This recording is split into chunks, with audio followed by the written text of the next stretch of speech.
¿Era necesario o no inventarse América? Aunque no quisiera tocar sensibilidades de algunos autores y tampoco quisiera darle la razón a otros, creo que es necesario para poder darle sentido a estas lecturas el entender el hecho de que es correcto o no inventarse la América.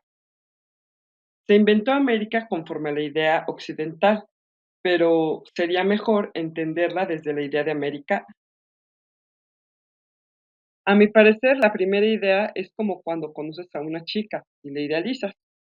En este caso, le quitas todos sus atributos bellos, por no empatar con tu idea de civilización. La segunda idea es tener la oportunidad de pasar tiempo con ella y saber cómo es que piensa, qué es lo que hace, enamorarse de sus virtudes y dejar a un lado lo que aún no tiene, a lo que los conquistadores llamaban civilización, para lo cual utilizaron el eslogan de Nuevo Mundo. ¿Pero qué es el Nuevo Mundo? Es difícil determinar qué podría considerarse un nuevo mundo. No sé si podríamos determinarlo por la influencia que tiene este sobre el mundo viejo, pero entonces el nuevo mundo ya no sería nuevo mundo, puesto que supondríamos que tiene una civilización antes de existir. Asimismo pasó con América y a los indígenas que vivían en América. Ellos estaban conscientes de que existían, obviamente, pero tenían que demostrarle al occidente que ellos existían, que tenían una civilización y que valían algo. Y esto nos lleva al siguiente punto a entender antes de conocer América, y es el hecho de si existía o no una civilización. Quizá de la forma en que los conquistadores concibían la civilización, no, pero una buena muestra de civilización nos las da la escritura. No, esa clase de escritura no. Los conquistadores se inventaron historias aterradoras sobre los habitantes de América, donde contaban que eran seres incivilizados, caníbales, hostiles. Quizá no querían que más españoles se repartieran el botín. ¿Qué se iban a imaginar los nativos que tenían que justificar su existencia y su civilización? Pues para ellos el hecho de tener cantos, bailes, rituales y códices era la mejor forma de propagar su historia. Mm, Porque aunque la historia no pretende dar un juicio de valor, es verdad que el que la escribe tiene el objetivo de dar a conocer los hechos que él considera relevantes, y hasta el momento esta técnica les había servido por lo menos a los mexicas. Pero regresando a la escritura en los pueblos indígenas, no, esa no, podemos observar en los códices un claro ejemplo de civilización, pues se observa la idea de historia y de preservar la cultura. Ahora mismo podemos observar que nuestra forma de escribir no es igual que a la de nuestros padres. O sea, sí, pero creo que con esa imagen no van a entender.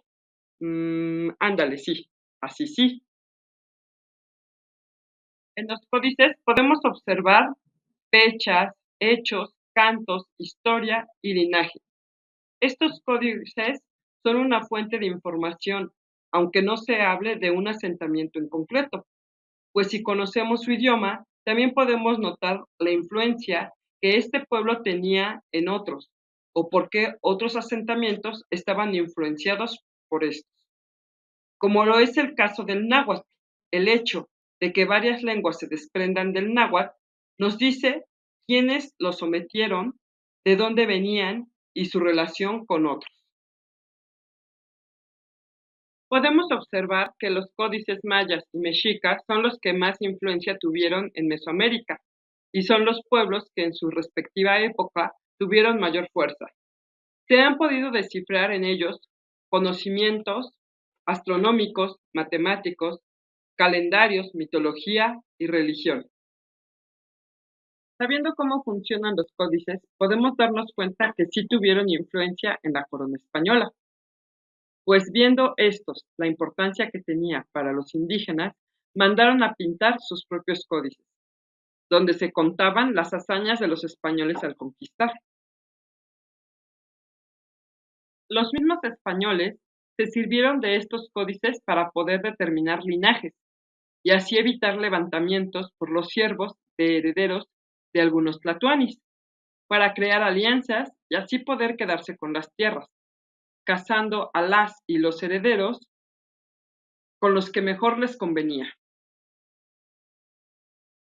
Suponemos que una de las tantas formas que se ocuparon los códices fue para determinar el dominio que los mexicas tenían, puesto que los españoles siguieron la misma línea de cobranza de tributos.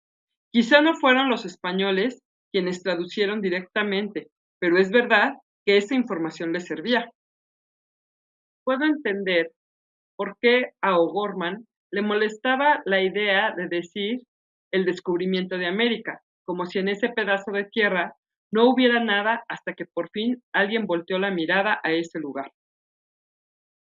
Pero tampoco creo que cuando hablamos del término encuentro, este término esté tan errado, pues con él suponemos que si hay dos culturas, como ya demostramos, donde una, la más fuerte, se somete ante la otra y aunque la dominante no esté dispuesta a aprender sobre la sometida, termina adquiriendo rasgos sobresalientes de la sometida. Quiero suponer que la razón de que los españoles consideraran a los indígenas como incivilizados era para poder abusar sin restricciones de los naturales, aunque hubo movimientos que se opusieron a este hecho, pero eso ya es tema para otro video. Hasta luego y gracias por escucharme.